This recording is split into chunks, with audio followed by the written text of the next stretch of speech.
Over the last couple of years, I've been seeing more and more miniature handhelds come to market. It started with the Pocket Sprite, and now a lot more companies are jumping on the trend. Heck, even Sega did it with the Game Gear Micro. Even if it felt like many didn't want it, Sega still sold a boatload of these mini handhelds, and so have other handhelds like the Funkey S. So there's definitely a demand there in the market for these itty bitty devices. But should you buy them? What should you look out for? And more importantly, what are the best ones on the market? Let's take a look at that shortly after I welcome today's sponsor. PCBWay is a full-feature PCB supplier that will help with any of your upcoming modding needs. They sell standard PCBs for your projects that may not go to plan, and advanced PCBs for those of you that want the highest quality products inside of your builds. You can buy single PCBs, fully customized ones for your own builds which they help you with, or you can simply scan through their huge catalogue to find something that fits. PCBWay has also moved into new services such as 3D printing, CNC, injection molding and more. This allows you crazy modders out there to source all of your modding needs from one single place. They've also got some great welcome deals for new customers and even have reduced prices on standard PCBs for those of you that want to give it a try. So when did mini handhelds start becoming a thing? Well, you could trace it all the way back to the likes of the Pokemon Mini or the Game Boy Micro, but I want to focus this video on the newer mini handhelds, and the one that took the risk first was probably the Pocket Sprite. The Pocket Sprite was released in 2018 after successfully being backed on Kickstarter. What added to the hype is that it was technically titled the world's smallest portable gaming device, and it still holds strong to that title today.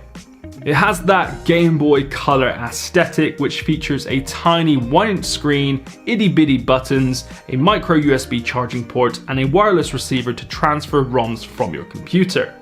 It comes in a few different colors too, such as atomic purple, transparent white, pure black, and limited edition metal variants which they no longer make. The Pocket Sprite is able to play a handful of emulators. For example, it can play Game Boy, Game Boy Color, NES, Mega Drive, and Game Gear games flawlessly, but that's where the power stops. And to be honest, I respect that decision, because anything more and it's highly likely that the games you want to play just won't look good on this tiny screen. The featured consoles are just about okay because it's near impossible to read any kind of text on this 1-inch screen. Pocket Sprite was the first to market and did a cracking job. You can tell they've invested a lot of time and money into designing this thing, and although it's too tiny to play on for long periods of time, it's a must-buy for any handheld enthusiast that wants to start off their mini collection. The next popular mini console to release was one that you've probably heard of, and that's the Game Gear Micro. It was released in October of 2020, and the Game Gear Micro was a fun release by Sega in order to pay respects to the Game Gear's birthday. This tiny console retailed for a hefty $50 and only played a total of 4 Sega games each, and by each, I mean they had 4 different versions of the Game Gear Micro, each having 4 different games. The black one, which I have, features Sonic the Hedgehog, Puyo Puyo 2, Outrun, and Royal Stone. Many Sega fans were outraged by the lack of games, but in all honesty, Sega was only selling this as a collector's item. There's no way gamers actually enjoyed playing on this thing. The 1-inch screen and tiny buttons makes it just about bearable for about 15 minutes or so. Anything more and your fingers start to feel like what's it. But putting the gameplay aside, it's an adorable, well-made mini handheld which pays respects to one of Sega's best consoles ever. It keeps the chunky characteristics of the Game Gear and even has a place at the back for 2 batteries, allowing you to switch between charging it or using batteries just like the good old days. I personally love it, but that might be because I played the Game Gear a lot when I was growing up. Should you buy this now? Probably not. They've gone up in price a little bit, have low quality playability, and you end up wanting all of the colors. So financially, it's a no-go, but a big yes if you're into your Sega collectibles.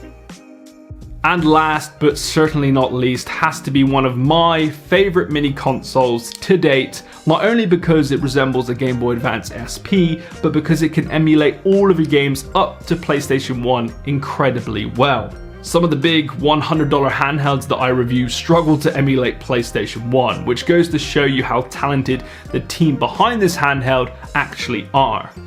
This is called the Funkey S, the world's smallest foldable console. It was officially launched towards the start of the year for those who successfully backed it on Kickstarter. It now retails for $70 and comes in a few different colors such as Atomic Purple, Classic Grey, and a solid purple for those of you that like that nostalgic GameCube look. It features a 1.5-inch display, 64 megabytes of RAM, and a battery capacity of 600 milliamp, which gives you about a couple of hours gameplay. This one is my go-to mini handheld for a wide number of reasons. Firstly, the build quality is incredible from the shell used down to the responsive trigger buttons. Buttons are easy to press, and because it has that foldable design, your index fingers just rest comfortably around the device, which is hard to say for most tiny handhelds. And secondly, the power is what has impressed me the most. It's crazy to think that I can play PlayStation 1 games on a console the size of a PlayStation 1 memory card.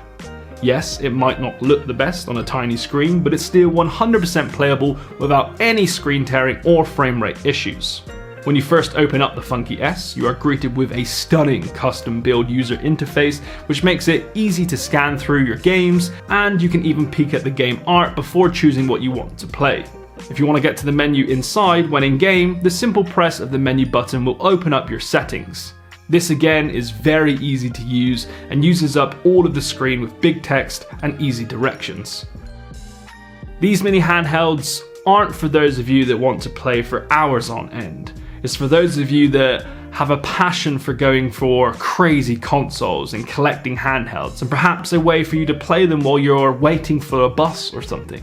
There's more mini handhelds being released every few weeks, like this Gamebox Mini, but most of them are absolutely terrible and aren't worth your time.